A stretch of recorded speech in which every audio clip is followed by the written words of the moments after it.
Richmondville Performing Arts Association welcomes you to Richmond Chills, seasonal tales of the macabre. 13 tales guaranteed to scare the pants off. Oh, still hold for that. In case of emergency, run.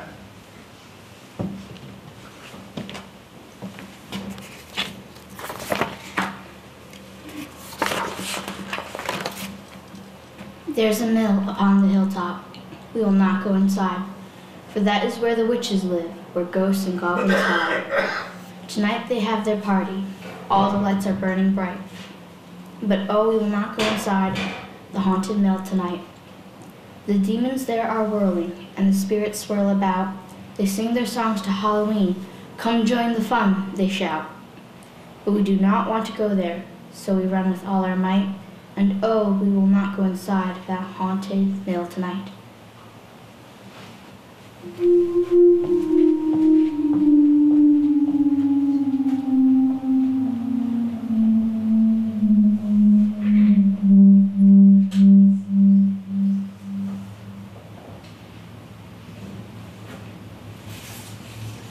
Come, little children, I'll take thee away into a land of enchantment.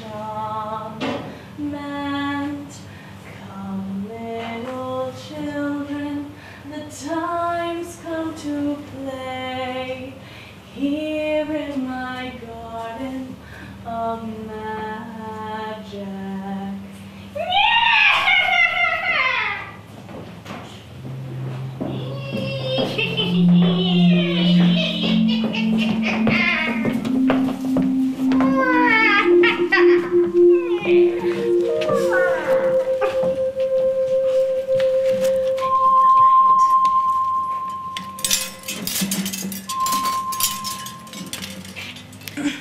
Thrice the striped cat hath mewed. Thrice and once the hedgehog whined. Spirit cries, 'tis time, 'tis time. Round about the cauldron go, in the poisoned entrails throw. Toad that under cold stone, days and nights have 31. Sweltered venom formed while sleeping, boil thou first in the charmed pot. Double, double toil and trouble, fire burn and cauldron bubble. Pinch of swamp snake in the cauldron boil and bake. Eye of newt and toe of frog, wool of goat and tongue of dog, adder's fork and lizard's sting, lizard's leg and owl's wing. Far charm and powerful trouble, let the hell broth boil and bubble. Double, double toil and trouble, fire burn and cauldron bubble. Scale of dragon, tooth of wolf, witch's mummy, stomach and gullet of the raven salt sea shark. Root of hemlock digged in the dark, slivered by the moon's eclipse. Nose of a Turk and Tartar's lips make the gruel thick and slimy. And here the tiger's entrails for the ingredients of our cauldron. Double, double toil and trouble, fire burn and cauldron bubble. Cool it with a baboon's blood, then charm is firm and good. Oh, yes, well done. I commend your pains, and everyone shall share in the gains. And now, about the cauldron sing like elves and fairies in a ring, and enchanting all that you put in. At last, by pricking of our thumbs, something wicked this way comes.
The boogeyman. In the desolate depths of a sinister place, the boogeyman lurks with a snarl on his face. Never dare to approach his dark lair, for he's waiting, just waiting to get you. He sulks in the shadows, relentless and wild in his search for a tender, delectable child. With his steely sharp claws and his slavering jaws, oh, he's waiting, just waiting to get you. Many have entered his dreary domain, but not even one has been heard from again.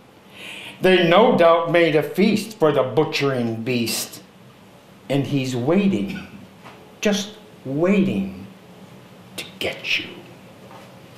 In that sulphurous, sunless, and sinister place, he'll crumple your bones in his boogie embrace. Never go near if you hold your life dear, for oh, what he'll do when he gets you.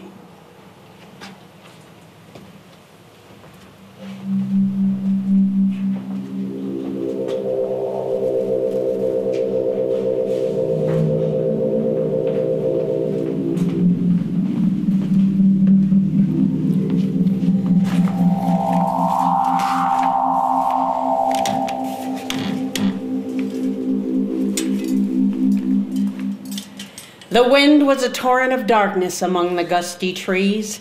The moon was a ghostly galleon tossed upon cloudy seas.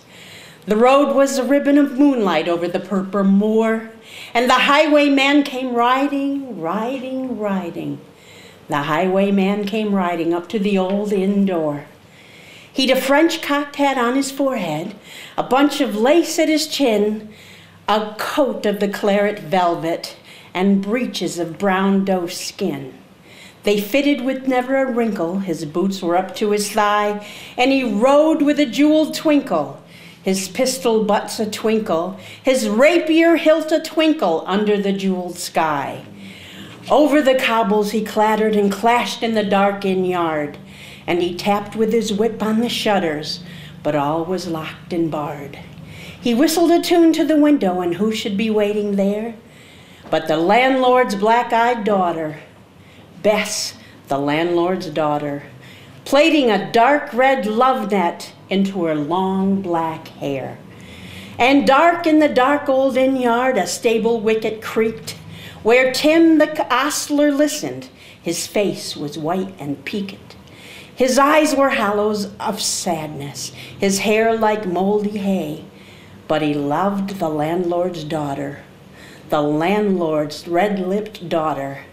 Dumb as a dog he listened as he heard the robber say, "One kiss, my bonny sweetheart, I'm here after a prize tonight, but I shall be back with the yellow gold before the morning light. Yet if they press me sharply and harry me through the day, then look for me by moonlight. Watch for me by moonlight.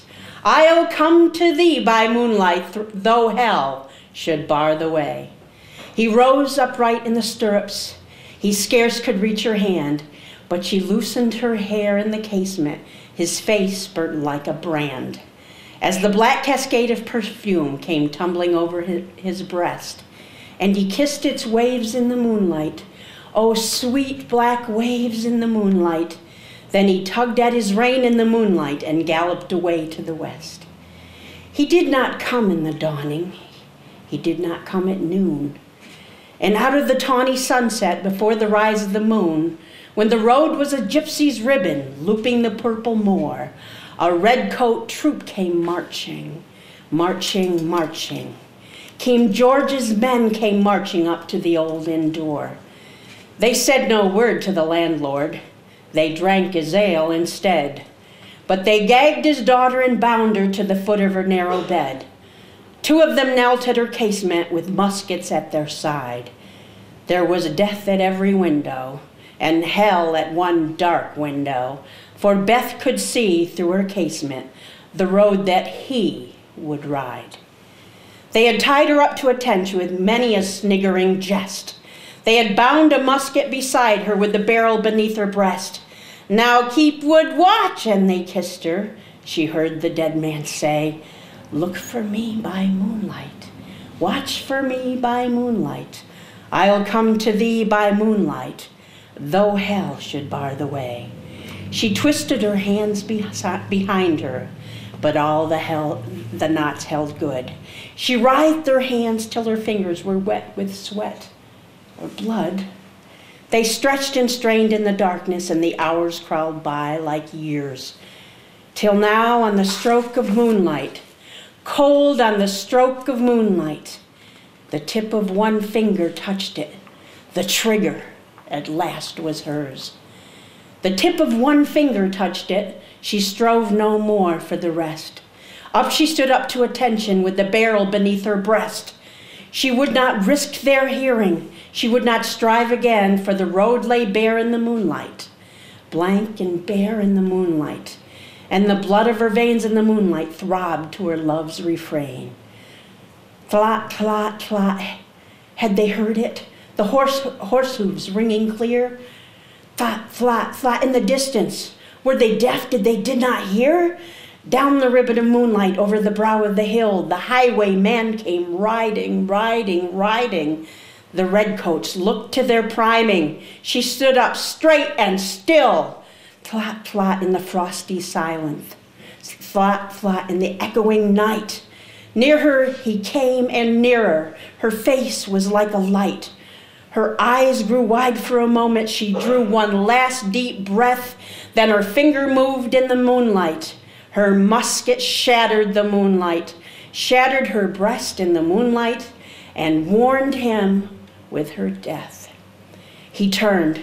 He spurred to the west. He did not know who stood. Bowed with her head over the musket, drenched with her own red blood. Now, not till the dawn he heard it. His face grew gray to hear how Bess, the landlord's daughter, the landlord's black-eyed daughter, had watched for her love in the moonlight and died in the darkness there. Back he spurred like a madman, shrieking a curse to the sky, with the white and smoking behind him and his rapier brandished high. Blood red were his spurs in the golden moon, wine red was his velvet coat. When they shot him down on the highway, down like a dog on the highway, and they lay in his blood in the highway with a bunch of lace at his throat. And still of a winter's night they say, when the wind is in the trees, when the moon is a ghostly galleon tossed upon cloudy seas, when the road is a ribbon of moonlight over the purple moor, a highwayman comes riding, riding, riding. A highwayman comes riding up to the old inn door. Over the cobbles he clatters and clangs in the dark inn yard.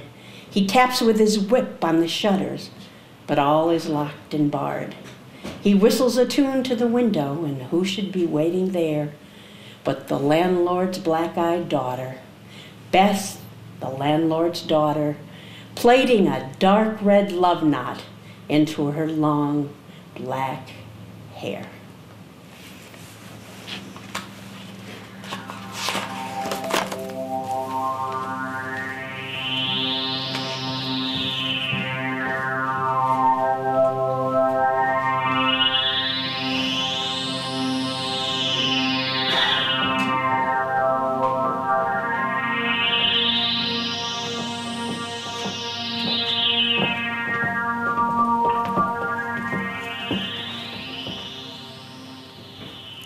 The hag.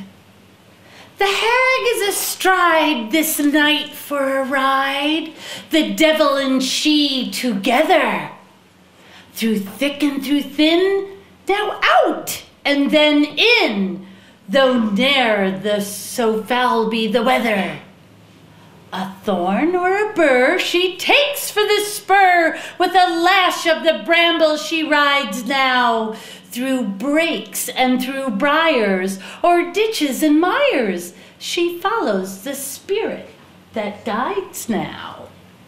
No beast for his food dare now range the wood, but hushed in his lair he lies lurking. While mischiefs by these, on land and on seas, at noon of night are working. The storm will arise and trouble the skies.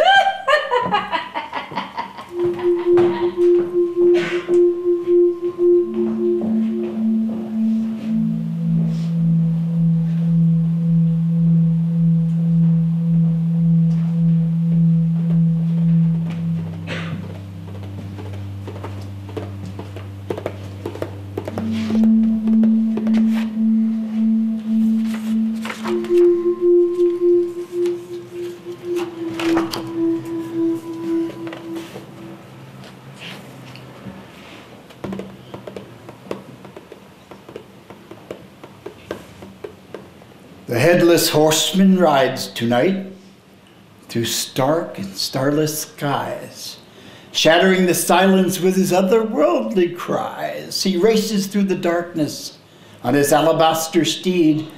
The headless horseman rides tonight wherever the fates would lead. And he rides upon the wind tonight. He rides upon the wind, galloping, galloping, galloping on.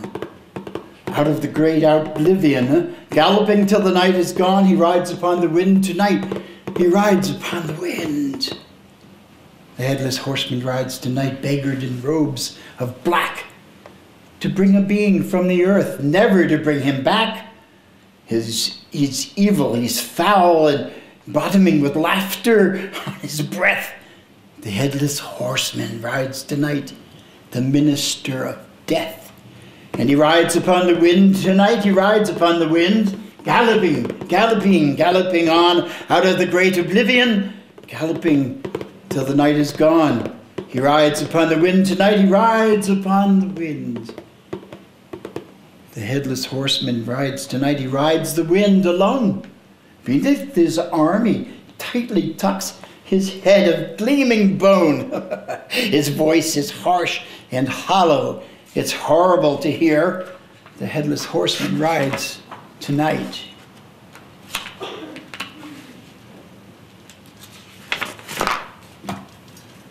And he rides upon the wind tonight. He rides upon the wind, galloping, galloping, galloping on out of the great oblivion, galloping till the night is gone. He rides upon the wind tonight, he rides upon the wind. The headless horseman rides tonight upon his faithful trip, with silvery stiles of steely death held fast in bony grip. He sweeps it swiftly, forth and back, as over the world he glides, and none in the world is safe tonight, for the headless horseman rides, and he rides upon the wind tonight, he rides upon the wind, galloping, galloping, galloping on out of the great oblivion, galloping till the night is gone. He rides upon the wind tonight, he rides upon the wind.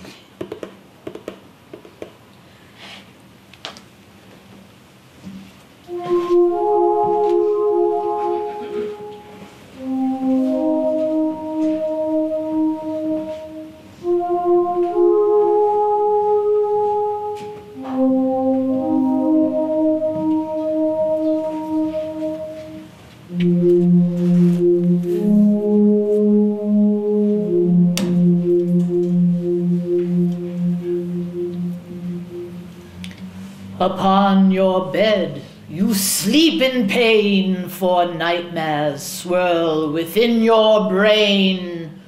You waken with a fearful start as horrors grip your heart. You sense a presence standing there, and all at once it meets your stare. A zombie waits within your room, and with it dwells your human doom.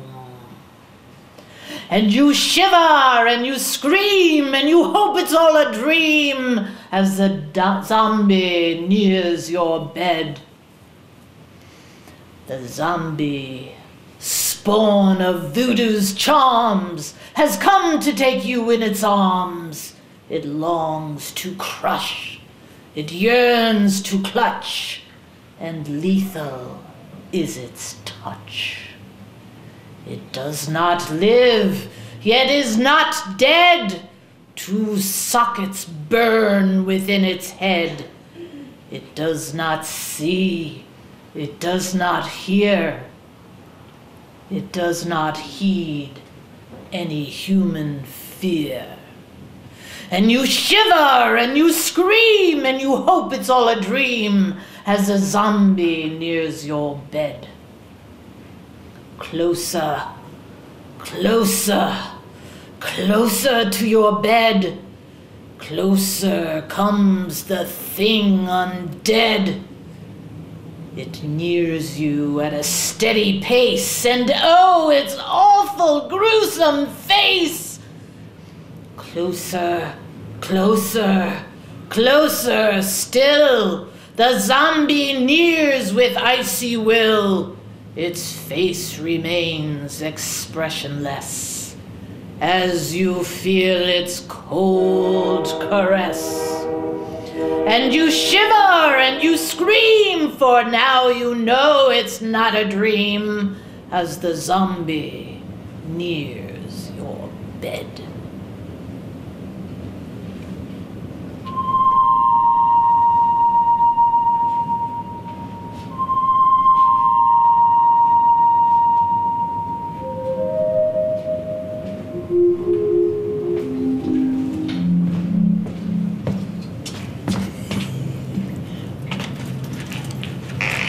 The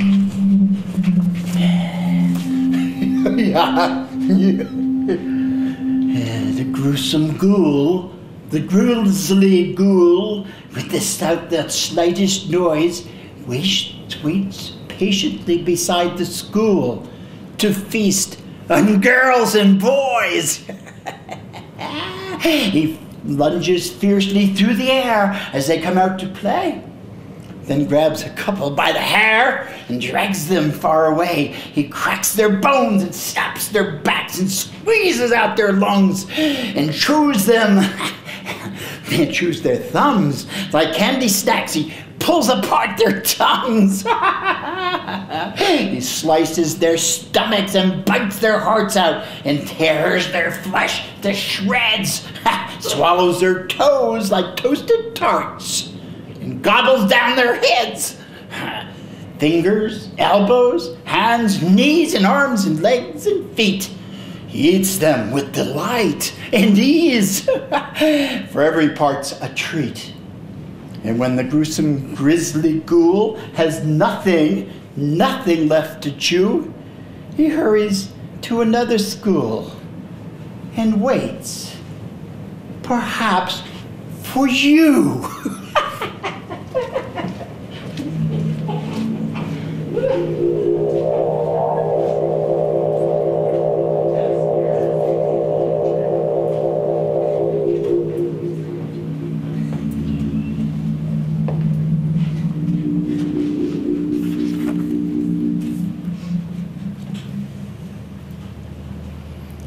The vampire.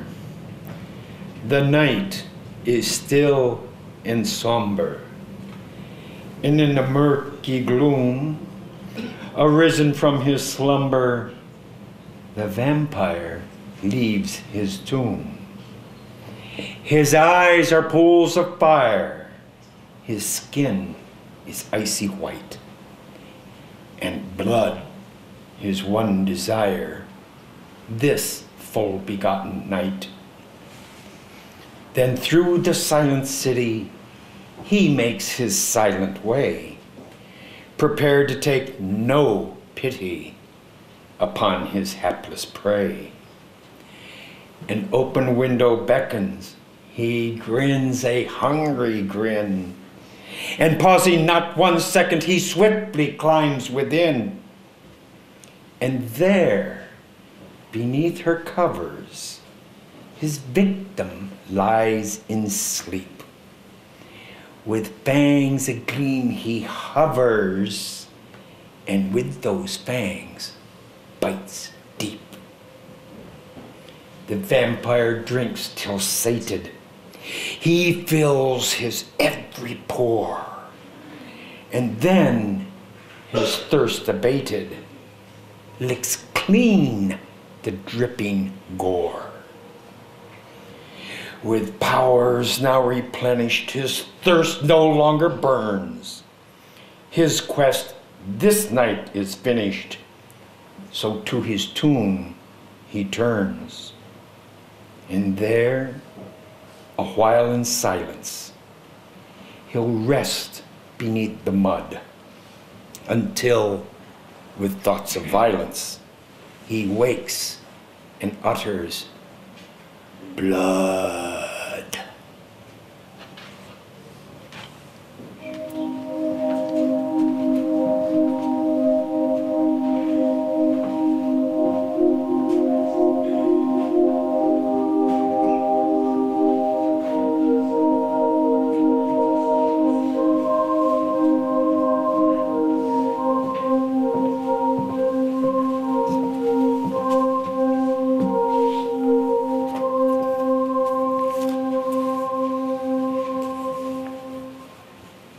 The Ogre. In a foul and filthy cavern, where the sun has never shone, a one-eyed ogre calmly gnaws a cold and moany bone. He sits in silence in the slime that fills his fetid home, and notes the nearing footsteps in the monstrous catacombs. The one-eyed ogre drools with joy, his stony heart beats fast. He knows that first some girl or boy this day shall be their last. He wheels an ugly cudgel in a wide and vicious arc. It swiftly finds his victim in the deep and deadly dark. Then down and down and down again, the ogre's blows descend, to rend and rend the senseless, to speed the victim's end. So pity those who stumble upon the one-eyed ogre's cave. That dark abode he calls his home shall surely be their grave.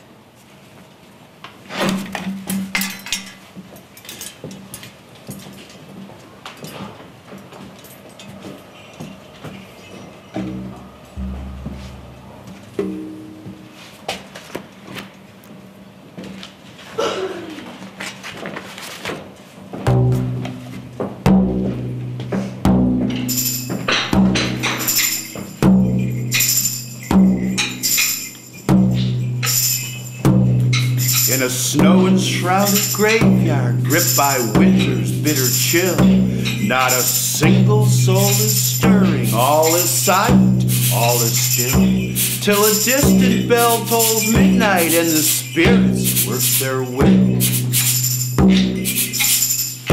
For emerging from their coffins, buried deep beneath the snow, 13 bony apparitions now commence their spectral show, and they gather in the moonlight, undulating as they go.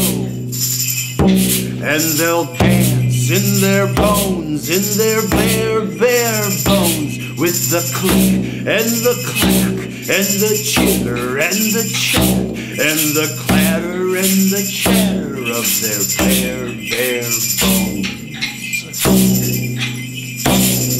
They shake their flimsy shoulders and they flex their fleshless knees, and they nod their skulls in greeting and the penetrating breeze, as they form an eerie circle near the gnarled and twisted trees. They lick their spindly fingers as they promenade around, casting otherworldly shadows in the silver-mantled ground. And their footfalls in the snowdrifts make a soft, sulphurous sound. And they dance in their bones, in their bare, bare bones, with the click and the clack and the chitter and the chat and the clatter and the chatter of their bare, bare bones. The 13 grinning skeletons continue on their way, as to strains of soundless music they begin to swing and sway, and they circle ever faster in their ghastly roundelay. Faster, faster, ever faster, and yet faster now they race, winding, whirling, ever swirling in a frenzy of their pace. And they shimmer in the moonlight as they spin themselves through space. Then they dance, and their bones in their bare, bare bones, with the click and the clack and the chitter and the chat and the clatter and the chatter of their bare, bare bones. Then they vanish to their coffins by their ghostly thoroughfare, and the emptiness of silence once more fills the frosted air, and the snow that masked their footprints shows no sign that they were there. But they danced in their bones, in their bare, bare bones, with the click and the clack and the chitter and the chat and the clatter and the chatter of their bare, bare bones.